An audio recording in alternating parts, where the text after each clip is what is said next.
alone, no chaperone can get our number. The world's in slumber, let's misbehave. There's something wild about you, child, that's so contagious. Let's be outrageous, let's misbehave. Well, and I've seen the movie many times, but seeing it on the big screen, and like a smile, the laughter is contagious when you're in a whole room with such a funny, hilarious movie. Yeah. I just absolutely loved it. And what's interesting is the Film Society Screwball comedy. Of course, it's our mission to catalog just about every screwball comedy, and how interesting to see the spectrum. This, of course, is on the far end of the spectrum. We are well into farce. It's very physical.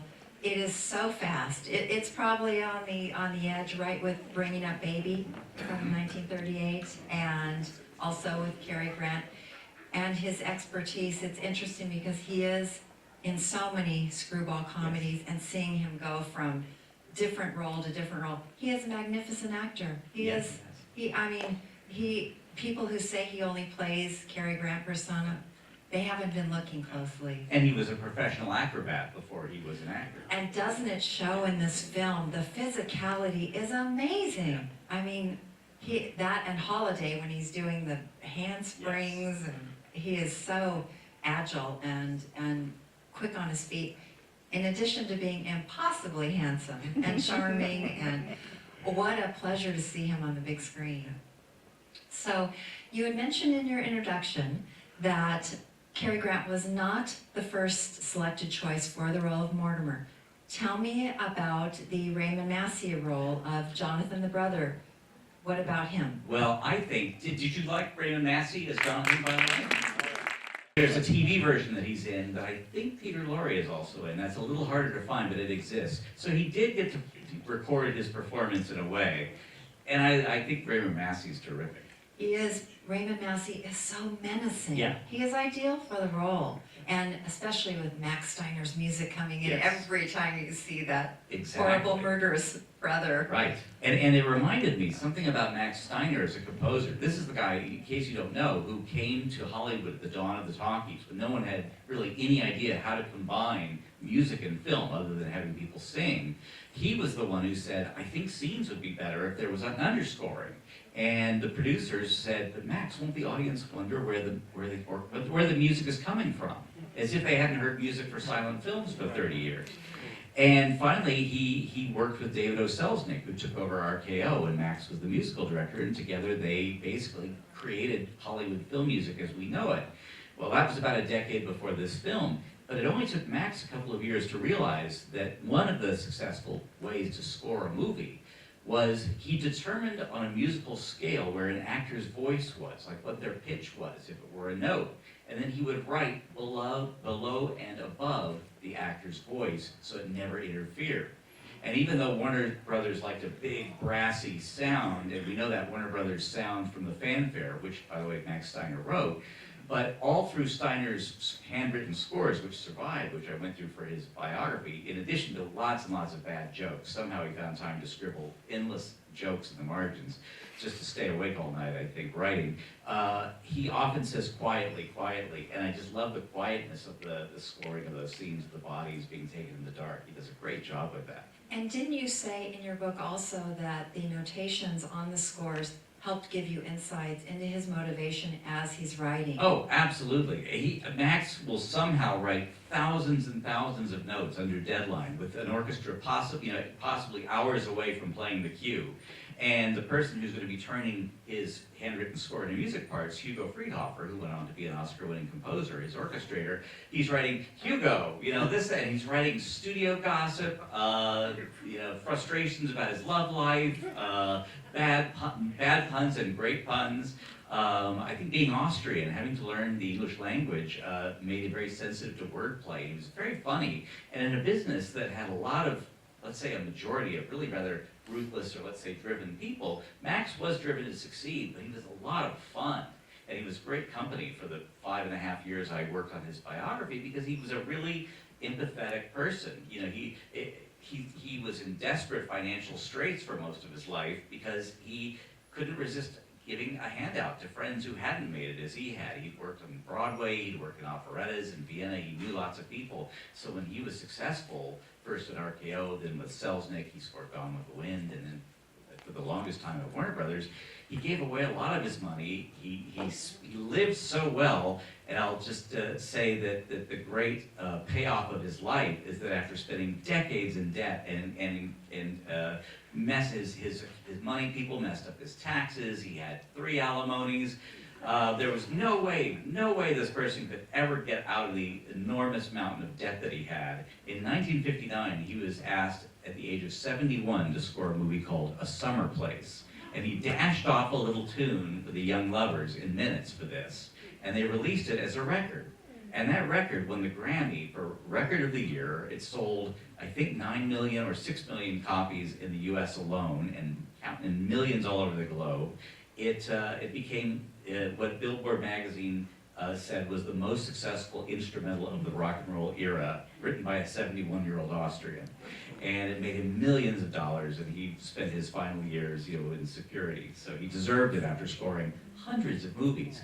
And the deadlines that Jack Warner and others put him under were just incredible. They would have literally killed other people. He would have 2 weeks, for example, to score White Heat, the great James Cagney film. And he had 1 week to score a Selznick movie. It was insane. He scored 3 other movies while writing 3 hours of music for Gone with the Wind, with that film's producer, David O. Selznick, changing his mind every other day about what he wanted in the music. And I mean, it's just incredible that Max lived to 83, but I think he loved life so much, he loved people, he loved creating, and he and Capra were actually, I don't know if I wouldn't call them friends because they didn't hang out together, but they had tremendous admiration for each other. And Max was so happy to score a Frank Capra movie on this, that this, in spite of the deadlines and everything, was a joy for him. Well, he does have, in his filmography, many screwball comedies and Yes. comedies that he writes. So Max Steiner does touch on that genre. He also moves very easily into the dramas, into suspense films. Yeah. From King Kong Musicals. to Gone with the Wind to Arsenic and Olace to A Summer Place, I mean, and Casablanca. And did you notice the way he took that little song, There Is a Happy Land, and incorporated it in the score?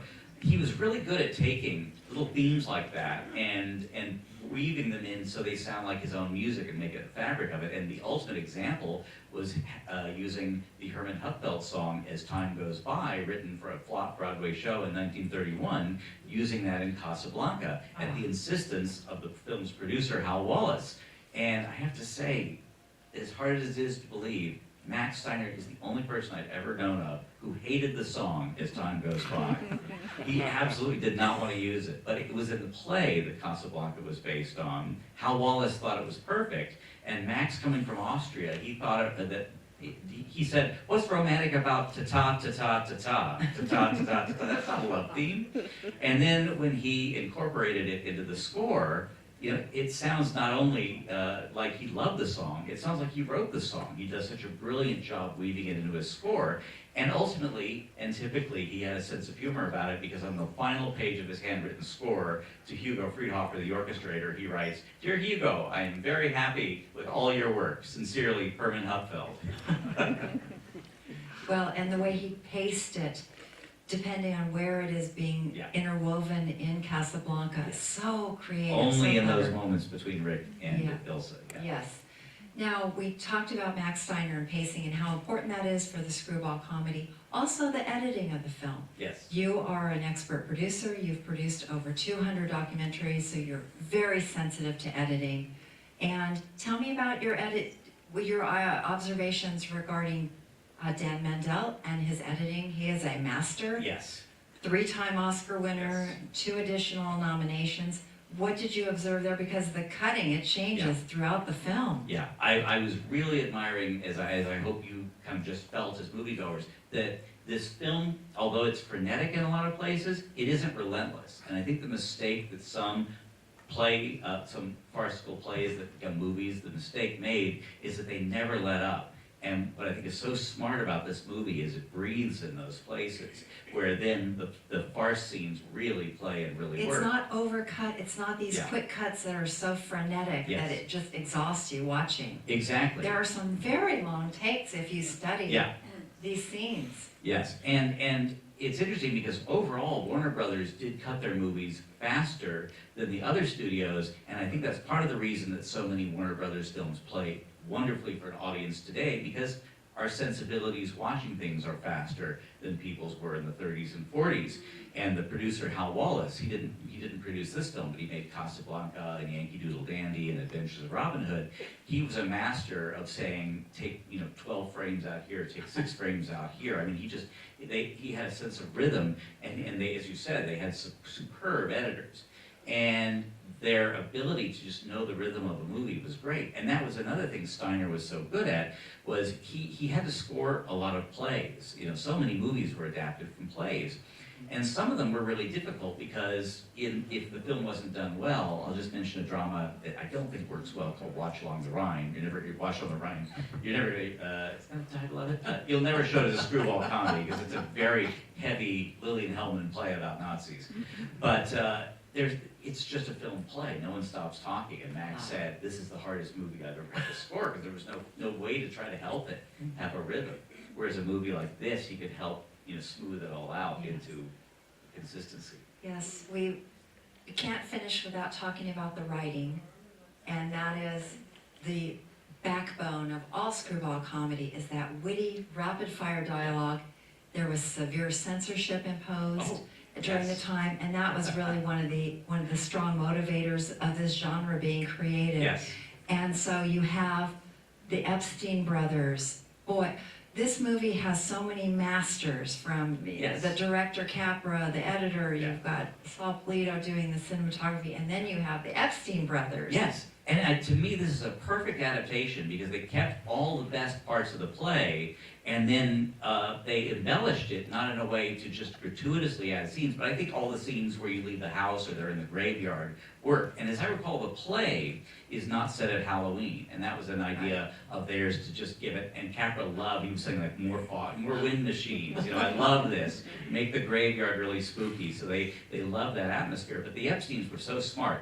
These are the twin brothers who a few months later couldn't figure out how to end Casablanca, and as the legend goes, they looked at each other while driving and said in unison, round up the usual suspects, a line they had earlier in the film. One of the great lines of all time. So they were so smart. But may I just say something about censorship briefly on this film? Yes, please. Looking at the censorship papers on any movie is really fun at this time. And you would think that the main thing they'd be upset about would be all the killing and all the death. And it was true that one of the things in the production code was that you couldn't show how a murder was being carried out and done. Well, they kind of do, but there are notes from Jeffrey Sherlock, who worked for Joseph Green, the really censorious censor, saying, well, we don't want, here's some, fictitious poisons you can use and so forth. But the main thing they were concerned about, and this is in almost every movie, like a movie where this doesn't even come up, it's like, we object to the sex suggestiveness of this film.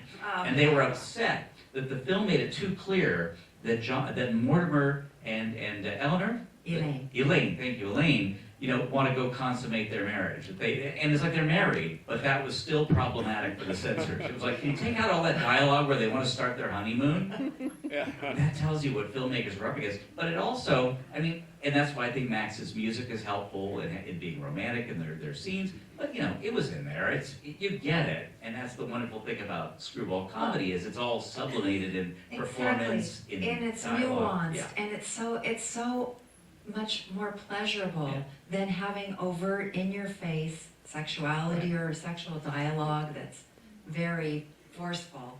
I like the nuance and the double entendres and the innuendo. It's clever. It's funny. And take the last line of the movie. I think that embodies the essence of screwball comedy, because the play, of course, ends where Mortimer announces, "I'm a son of a bastard." That, of course, the censors objected to. So the Epstein brothers so cleverly rewrote the ending to, "I'm a son of a sea cook," which is, to me, funnier, and it's clever wordplay, and it almost sounds slightly profane. Exactly. But it's not. And that I mean, is so that's- much fun for audiences in, I was going to say 41, but 44 as it turned out, that they knew about censorship and they picked up on anything that sounded kind of dirty or salacious. And yeah, that got a huge laugh in 1944, Yes. Because it was always dancing at the edge of, saying things that they knew that people said. And if you read books of the time or plays of the time, the language is often there, many of the words anyway, but Hollywood had to push it down. Yes. Well, Stephen C. Smith, thank you so much for joining us.